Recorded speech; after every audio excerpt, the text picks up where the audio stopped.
Alam po ninyo, nagkakalituhan, naliling lang yung iba, ayaw maniwala ng iba. Ito ay kaugnay po sa ICC, yung International Criminal Court. Ito ba ay nag-imbestiga na talaga? Tapos na baga? Tapos na ba ito? Or mag-uumpisa pa lang?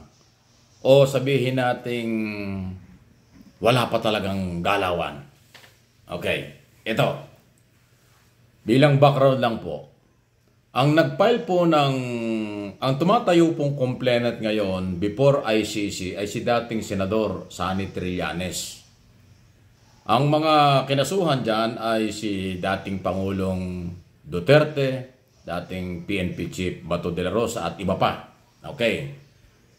Ngayon, kung ano ang nangyayari sa kaso, ano ang nangyari sa ipinail ng complainant, sila po yung isa sa mga unang nakakaalam at unang pinagbibigyan ng impormasyon kung ano ang galaw ng ICC. Parang dito rin ito sa atin. Pag ikaw ay nag-file ng reklamo sa prosecutor's office laban kung kanino man, meron kang access sa prosecutor's office para alamin yung kasong ipinail mo o reklamo mo. At yun namang prosecutors na may hawak ng kaso, may obligasyon na bigyan ka ng update kung ano na ang status, ano na ang estado o status ng kaso na o reklamong ipinail mo. Yung kinukomplain, binibigyan din ng update yan. Pero mas nauuna na nakakaalam ng kung anong nangyayari sa kanyang inireklamo ang complainant kasi yan ang nakatutok. Yan ang nagbabantay kung anong nangyari sa kanyang reklamo at yan ay merong authority, may access na mag-follow up. Kahit dito sa prosecutors, ganon din po sa International Criminal Court. Kaya hindi ko kilala ng personal si Trillanes, yung kanyang mga sinasabi ay malaki ang posibilidad na totoo. Kasi nga siya ang complainant. Updated siya kung ano ang nangyayari sa galawan. Kaya ko ito pinapaliwanag kasi ang daming nagagalit kay Trillanes, nagsisinungaling daw para daw spokesman ng ICC, o para daw kung ano lang sinasabi. Abay, may pinanguhugutan niyang tao, meron siyang authority. Kasi nga siya yung isa sa complainant. At ang isang nakakagulo rito sa kaisipan ng iba, kung dumating na ba o hindi, tapos na ba o hindi ang investigasyon, kasi nga po confidential ang galaw. Hindi po sila magpapakilala kung sila'y taga-ICC. Hindi rin sila nagpapakilala at nagpapamedya kung sino ang kanilang inimbestigahan at sino ang kailang kamiting. Kasi po ngayon may bagong sinasabi si dating Senador Trillanes ng last December nitong 2023. Galing daw dito yung mga kinatawan ng ICC. So idinidiin niya na base sa kanyang impormasyon bilang complainant na talagang parang labas-masok. Nandito na nga. Ngayon, kung ati pong panghahawakan at sasabihin ng iba, nagsisinungaling lang yan o hindi totoo yung sinasabi niya ni Trillanes. Bakit? Kasi ang sinasabi ng Pangulo, hindi makikipag-coordinate ang pamahalaan. Malinaw yan Hindi makikipag-coordinate ang pamahalaan. Yun. Hindi po sinabi ng gobyerno na kailang pipigilan. Magkaiba yun Nakuha nyo? Wala akong natatandaan na sinabi ng Pangulo Marcos na kanyang pipigilan ng ICC. Ang kanya sinasabi, definitely hindi makikipag-ugnayan, makikipagtulungan ang kanyang gobyerno, ang ating gobyerno, kasi yan yung kanyang paniniwala. O magkaiba po yun. Pagka nga dahil confidential, okay, malamang nga nakapasok na rito, malamang nga nag-imbestiga na. Ganun ang dating, hindi ba? Malinaw yan unawain po ninyo, hindi po ako pro-Trillanes, hindi ako pro kung kanino. Ako'y mamamahayag at saka vlogger, kaya ako pinapaliwanag ito kasi marami pong nalilinlang.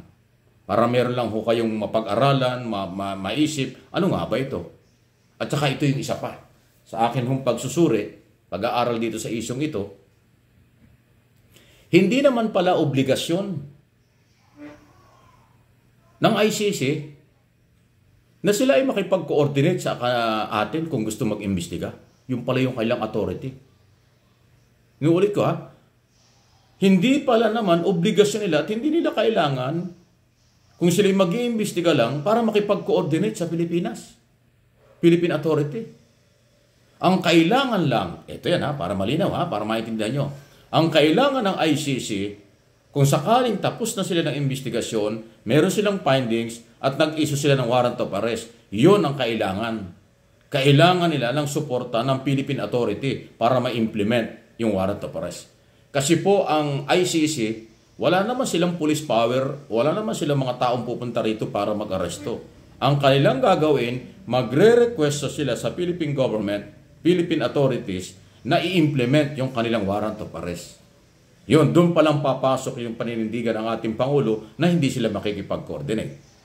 Kasi, pag sinabi mong hindi nakikipag-coordinate, hindi nila i-implement yung warrant of arrest. Yun ang problema ng ICC. Pero yung pag-iimbestiga, labas-masok sa Pilipinas, kung nangyayari na nga yan, nag-imbestiga kung sino-sino mga tinanong dyan ng mga alis victim, kung sino man, wala palang karapatan ang estadong pigilan yun. Dahil yun ay confidential. Kaya nga inuulit ko, malamang nangyari na nga ang investigasyon. Malamang tapos na nga yung investigasyon kung ganyan ang sitwasyon. Kung inyong napakinggan, inaral at napakinggan mabuti ang aking sinasabi. Ang ating aabangan ngayon, paano? Yan sandali lang paano maipatutupad nila ang warrant of arrest kung sakaling meron sila doon? Kung talagang paninindigan ni Pangulong Marcos, hindi makikipag-coordinate ang pamahalaan. Yun lang ang pwedeng panghawakan ng mga inimbestigahan at posibleng makasuhan at ipa-aresto. Ayan, okay? So ito aking topic na ito, pinag-uusapang ito ay para lang dagdag na impormasyon sa inyo. Kung kayo nagagalit dito sa sinasabing ito, baka hindi nyo naintindihan ang sinasabi ko. Pero kung naintindihan ninyo, matutuwa kayo dahil ganoon pala. Ayan ang purpose po ng aking pagbablog sa social media, siyempre, sa radyo, television na aking ginagawa araw-araw. Gusto kong makatulong ako, makadagdag ako ng kaalaman sa inyo. Ngayon lang, kung babasahin nyo, nakaagad-agad ay one-sided ang dating ko. Kung yung tingin ninyo, o bias ako, ganun tingin nyo dahil tinatamaan yung inyong sarili o yung inyong pinaniwalaan, ay mali yun. Hindi nyo maintindihan ang totoo, di ba? Importante ho'y makinig, alamin, aralin, saka magbigay ng konklusyon. Hindi pwede yung hindi ka nga nakinig, nasabihan ka lang, nachismisan ka lang, nanira ka na, nanghusga na. Ay, yun nga, maraming ganon. Sablay tayo dyan. Sablay kayo. Sa akin, wala yan.